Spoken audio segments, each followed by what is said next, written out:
Hi hello welcome to our channel. నేను మీ సిరి. ఈరోజు మనం చెప్పుకోబోయే కథ ప్రియనేస్తం పార్ట్ 85. కథలోకి వెళ్ళే ముందు లైక్ చేసి హైప్ చేయడం మర్చిపోకండి ఫ్రెండ్స్. ప్రియనేస్తం కథలోకి వెళ్ళిపోతాం. వచ్చేయండి. ఇక బెడ్ మీద మిడిల్లో కూర్చుంది ప్రవర్తిక అతన్నే చూస్తోంది. ఫోన్ ఛార్జింగ్ చెక్ చేసి టేబుల్ మీద పెట్టేసి అలవాటుగా టీషర్ట్ హ్యాంగర్కి తగిలించి ఏసీ టెంపరేచర్ చెక్ చేసి బెడ్ మీద కూర్చొని ఆమె వైపు చూశాడు. తనను అలాగే చూస్తున్న ఆమె కనబడుతుంటే కాలు పైకి పెట్టి ఆమెకు ఎదురుగా కూర్చుని ఏం ఆలోచిస్తున్నావు అని అంటూ ఆమె ముఖం మీద చేతులు ఆడించాడు అర్జున్. అతని చేతిని తీసుకుని ముద్దు పెట్టుకుంది. అర్జున్ పెదవులు విచ్చుకున్నాయి.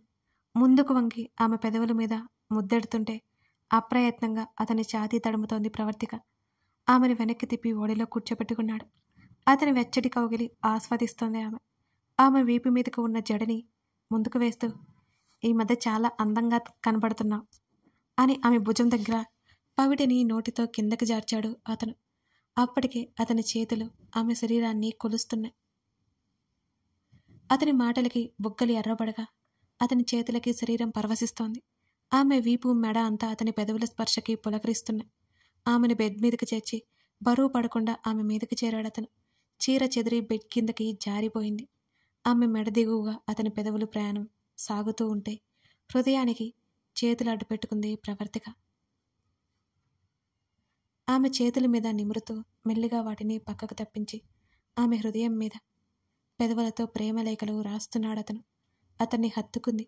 ఊపిరి భారమవుతుంటే ఆమె ముఖంలో హావభావాలు గమనిస్తూ ఆమె నాభి వద్ద పెదవుల ప్రయాణాన్ని చేర్చాడు. ఆమె నాభి కింద ప్రేమగా ముద్దు పెట్టుకుంటూ తన అదృష్టానికి మురిసిపోయాడు అర్జున్.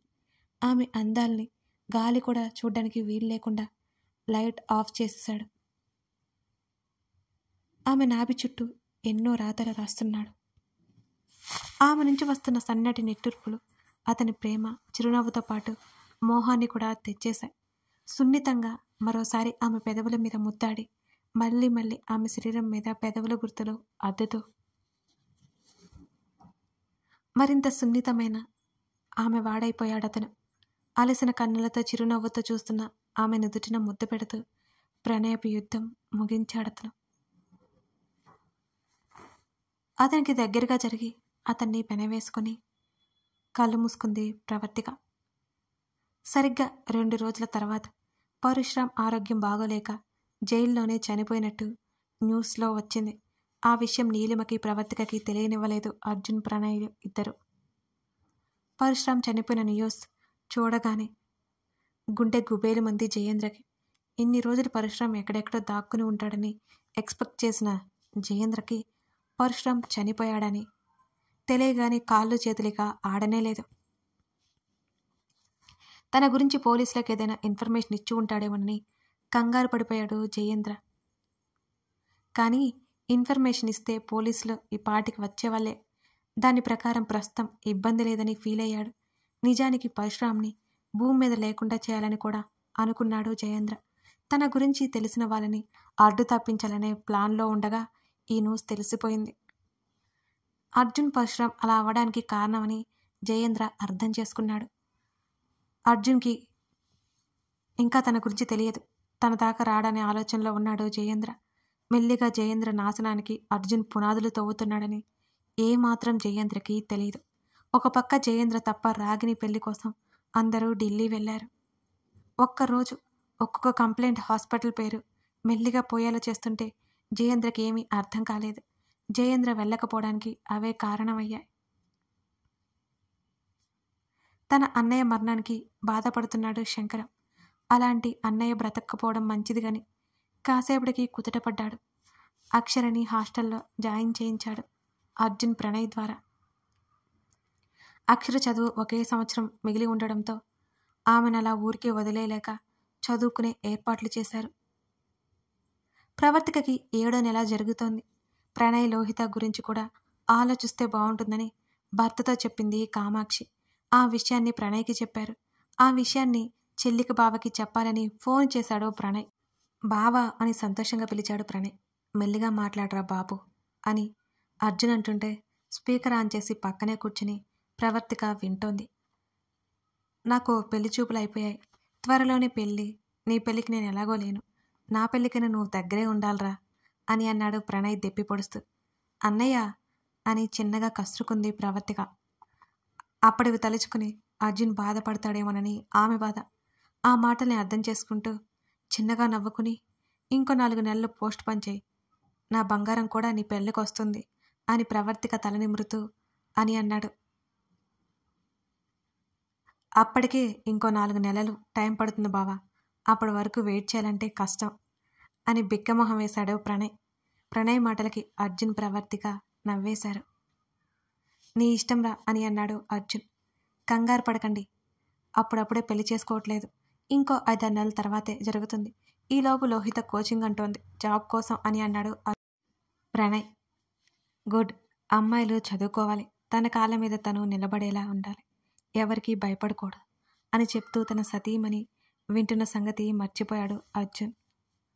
అర్జున్ చెప్పే వాటిలో తనకి ఒక్క క్వాలిటీ కూడా లేకపోయేసరికి బిక్కమొహం వేసి ముఖాన్ని చిన్నబుచ్చుకుంది ప్రవర్తిక. లోహిత ఇంట్రెస్ట్ ఏ కోచింగ్కి వెళ్తే బాగుంటుందని ఇద్దరు డిస్కస్ చేసుకుంటుంటే అక్కడి నుంచి లేచి వెళ్ళిపోయింది బాల్కనీలోకి.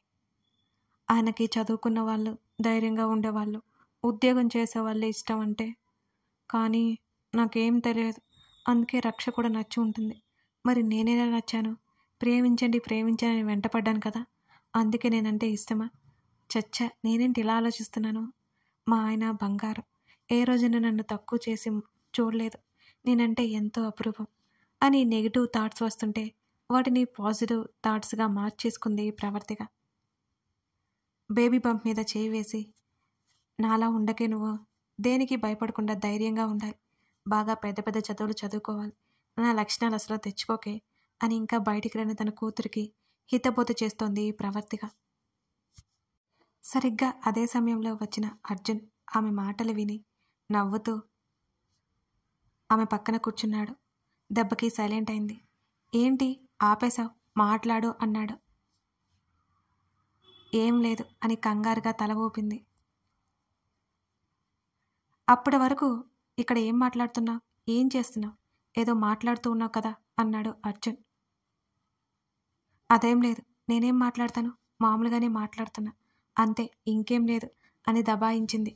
సరే కూల్ అంటూ ఆమె బేబీ బంప్ మీద చెయ్యేసి, ప్రిన్సెస్ మీ మమ్మీ మాటలు పట్టించుకోకు, మీ మమ్మీలా బ్యూటిఫుల్గా ఉండాలి, మీ మమ్మీలా బ్యూటిఫుల్ క్వాలిటీస్ ఉండాలి అని అర్జున్ అంటుంటే నవ్వుతూ చూసింది ప్రవర్తిక. అతని హృదయం మీద వాలి, ఎగతాళి చేయొద్దు అని అంది ఆమె. నిజమే చెప్తున్నాను. ఆమె మెడవంపులో చెయ్యేసి తల వెనక్కి అన్నాడు అర్జున్. కళ్ళు తెరిచి చూసింది అతన్ని. ఆమె పెదవి అంచున ముద్దు పెట్టుకున్నాడు అర్జున్. అలాగే చూస్తుంది అతన్ని.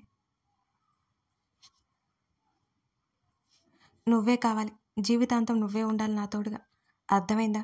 పర్ఫెక్ట్ మ్యాచ్, మనం ఎక్కువ ఆలోచించకు అని చెప్పాడు అర్జున్. మీకు చదువుకున్న అమ్మాయి ఇష్టం కదా, నాకు తెలియదుగా ఆమె తలదించుకుని అనగానే మెంటల్ అని ముద్దుగా కసిరి, అమ్మాయిలు స్ట్రాంగ్గా ఉండాలి అన్నాను కానీ ఈ అమ్మాయిని వద్దు అనలేదు, ఈ అమ్మాయి లేకపోతే నేనే లేను అసలు అని ఆమెను సున్నితంగా హత్తుకున్నాడు అర్జున్. అతని వైపే ఆరాధనగా చూసింది ప్రవర్తిక. నన్ను ఎత్తుకోండి అని సడన్గా అడుగుతున్న ఆమెను చూసి ఒక క్షణం షాక్ అయ్యి వెంటనే నవ్వుకుంటూ అర్జున్ ఆమెను లిఫ్ట్ చేశాడు. బరువున్నానా అని అతని మెడ చుట్టూ చేతులు వేసి అడిగింది ప్రవర్తిక. ఆమె మాటలకు నవ్వుతూ లేదులే అన్నాడు. ఒకప్పుడు అతన్ని చూస్తే ముడుచుకుపోయే తను ఇప్పుడు అతనితో ఎంతో చనువుగా ఉండడానికి కారణం ఒకటే, అదే వాళ్ళిద్దరి మధ్య ఉన్న ప్రేమ. అప్రయత్నంగా అతని మెడ దగ్గర ముద్దు పెట్టుకుంది ప్రవర్తిక. నువ్వేదో చేస్తే నేను ఇంకేదో చేయాల్సి వస్తుంది అని ఆమె వైపు చూశాడు హెచ్చరిస్తున్నట్టుగా అర్జున్ మాట్లాడుతూనే. నాకేం పర్లేదు అని గలగలా నవ్వేసింది ఆమె. అతని నుదురు ఆమె నుదురుకి తగిలింది. ఆమెను బెడ్ మీద దించి నాకు చిన్న పని ఉంది, సాయంత్రం వస్తాను అని చెప్పాడు అర్జున్. అవునా, వదల్లేదామె. వెళ్ళాలి అంటూ షర్టు బటన్స్ తీస్తుంటే అతని చేతులను తప్పించి తనే తీస్తూ, అంత ముఖ్యమైన పని ఉందా అని తల ఎత్తి అతని కళ్ళలోకి చూసింది ప్రవర్తిక. ముఖ్యమే, కొన్ని లెక్కలు ఉన్నాయి, తేల్చాలి అని అన్నాడు అర్జున్ ఏదో ఆలోచిస్తున్నట్టుగా. సరే వెళ్ళిరండి అని అతన్ని వదిలింది ప్రవర్తిక. త్వరగా వచ్చేస్తాను. లేదు జాగ్రత్త. రూమ్లో నుంచి బయటికి వెళ్ళకు. ఏ చిన్న అవసరమైనా అత్తతోనే చెప్పు. ఆమె చెంప మీద చేయి వేసి అడిగాడు అర్జున్. అలాగే అన్నట్టు తల ఊపింది ఆమె. నన్ను బయటికి ఎక్కడికైనా పంపించండి. నీకు అసలు ఇష్టం ఉండదే అంటూ నవ్వుతూ తల మీద ముద్ద పెట్టుకున్నాడు అర్జున్. ఇది మాత్రం నిజం. మూత తిప్పుకుంది. ముడుచుకుని అతని వైపే చూసింది. ఎక్కడికి వెళ్ళట్లేదు కదా. ఇక్కడే ఉంటాను. కొన్ని పనులు మిగిలిపోయాయి అన్నాడు అర్జున్. సరే జాగ్రత్త అండి. అతని మెడ చుట్టూ చేతులేసింది ఆమె. ఆమె ఆంతర్యం అర్థమై ఈ మధ్య చాలా ఇంప్రూవ్ అయ్యా అని చిన్న నవ్వు నవ్వి ఆమె చెంప మీద నిమరడంతో ముడుచుకున్న ఆమె పెదవులు విచ్చుకోగా సున్నితంగా ఒక్కసారిగా ముద్దాడి వదిలి షర్టు మార్చుకుని అర్జున్ అక్కడి నుంచి వెళ్ళిపోయాడు. బోరు కొడుతుంటే సుమకి కాల్ చేసింది ప్రవర్తిక. సుమ ప్రెగ్నెంట్ అని న్యూస్ చెప్పగానే చాలా సంతోషపడిపోయింది ప్రవర్తిక. నువ్వు అబ్బాయిని కనే, నేను అమ్మాయిని కంట, వియ్యపురాళ్ళైపోదాం అని నవ్వుతూ అంది సుమ.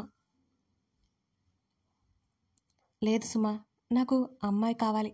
ఆయన చేతిలో రక్షణ పెట్టేయాలి అని చెప్పింది సుమ. కొన్ని క్షణాలు ఇద్దరూ రక్షని తలచుకున్నారు.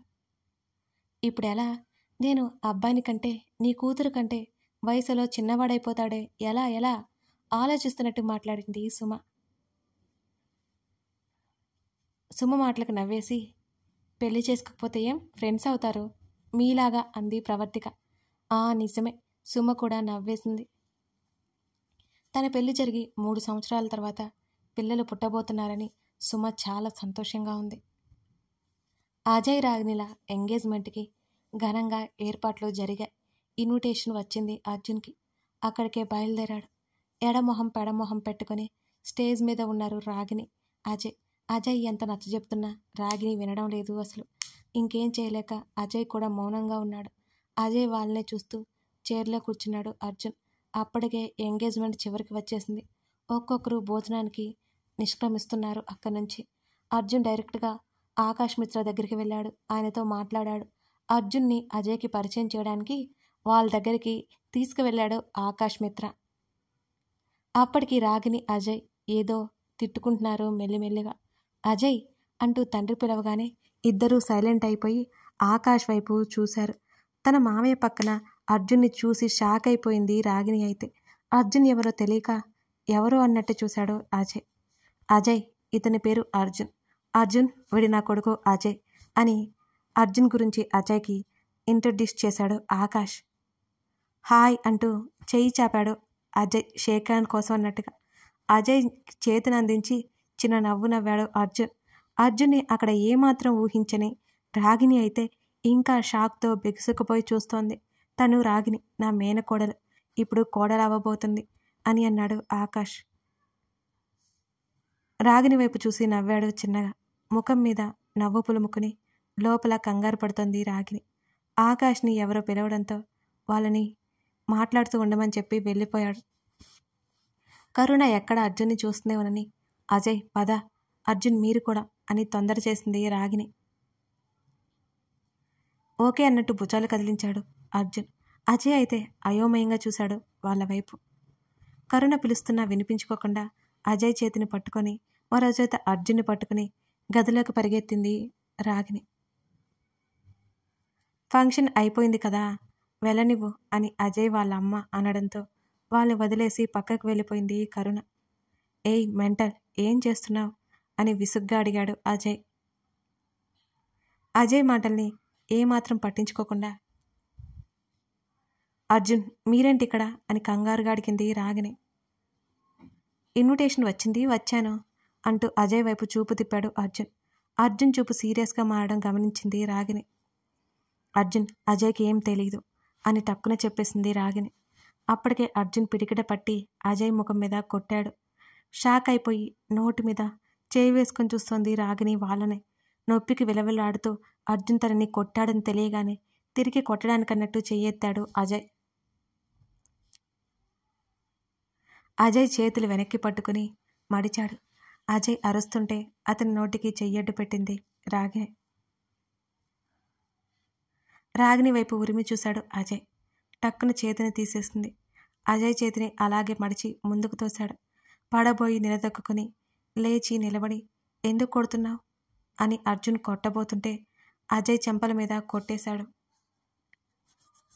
రియాక్ట్ అవ్వకముందే ఓవర్ రియాక్ట్ అవుతూ కొడుతున్న అర్జున్ని ఎలా అర్థం చేసుకోవాలో తెలియడం లేదు అజయ్కి. అసలు ఎందుకు కొడుతున్నాడో కూడా తెలియడం లేదు. ఎందుకు కొడుతున్నావు చెప్పి కొట్టరా, తన ముక్కు నుండి కారుతున్న బ్లడ్ చూసి ఏడుపు మొహం పెట్టుకుని అడిగాడు అజయ్. అజయ్ కాలర్ పట్టుకుని గోడకి ఆనించి ఈ క్షణమే నిన్ను చంపేయాలనిపిస్తుంది, కానీ నేను ఇలా చేయలేకపోతున్నాను, నాకు వచ్చే కోపానికి అంటూ అజయ్ని మరో 2 వేశాడు అర్జున్. అర్జున్ని విడిపించుకోవడానికి వెనక్కి నెట్టి రాగిని వెనక్కి వెళ్ళి నిలబడ్డాడు అజయ్. అర్జున్ ప్లీజ్, ఇందులో అజయ్ తప్పేం లేదు, అంతా మీ వైఫ్ నాన్నదే అని నచ్చజెప్పబోయింది రాగిని. వీడి బుద్ధి ఏమైంది అని కోపంగా చూశాడు అర్జున్ అజయ్ వంక. వాళ్ళు దేని గురించి మాట్లాడుకుంటున్నారో అసలు అజయ్కి అర్థం కావడం లేదు. ప్లీజ్ కొంచెం అర్థమయ్యేలా చెబుతారా అని అయోమయంగా చూశాడు. నీతో నాకు చాలా పని ఉంది, నేను చెప్పినట్టు చేయాలి, నువ్వు సరేనా అని అజయ్ వైపు చూసి వీడికి మొత్తం ఎక్స్ప్లెయిన్ చేయి, లేకపోతే మీ మామయ్యకి మొత్తం చెప్పేస్తా అని రాగినితో చెప్పి డోర్ తీసుకుని వెళ్ళిపోయాడు అర్జున్. అర్జున్ వెళ్ళిపోగానే రిలాక్స్ ఫీల్ అయ్యాడు. అక్కడ బెడ్ మీద కూడా కూలబడ్డాడు అజయ్. తుఫాను వెలిసినట్టుగా అనిపించింది అతనికి. అర్జున్ వెళ్ళిపోగానే వెంటనే డోర్ క్లోజ్ చేసేసింది రాగిని. అజయ్ దెబ్బలు చూసి జాలిపడి దగ్గరికి వచ్చింది రాగిని. ఎందుకు కొట్టాడో తెలుసా అని అయోమయంగా రాగిని వైపు చూశాడు అజయ్. రీజన్ గుర్తుకు రాగానే అజయ్ తల మీద మరో 2 దెబ్బలు వేసింది రాగిని. పాపం అజయ్ బెక్కమొహం వేశాడు ఆ 2 దెబ్బలకి. కథ కొనసాగుతుంది. ఎంత కష్టమున్నా, ఎంత వర్క్స్ ఉన్నా, ఏ పనిలో ఉన్నా మీకు రెగ్యులర్గా వీడియోస్ ఇస్తున్నానండి. బదులుగా నేను జస్ట్ ఒక చిన్న కామెంట్, అలాగే స్టోరీని లైక్ చేసి హైప్ చేయమని అడుగుతున్నాను. అదే కదండి, మీరు నా కోసం ఆ మాత్రం చేయలేరా? దానికి 1 సెకండ్ వర్కే కదా, చేస్తారు కదా, చేస్తారని ఆశిస్తున్నాను. రోజు రోజుకి మీ రెస్పాన్స్ తగ్గుతుందే కానీ నాకు పెరిగినట్టయితే అనిపించలేదు. చూడాలిక మీ రెస్పాన్స్ ఎలా ఉంటుందో.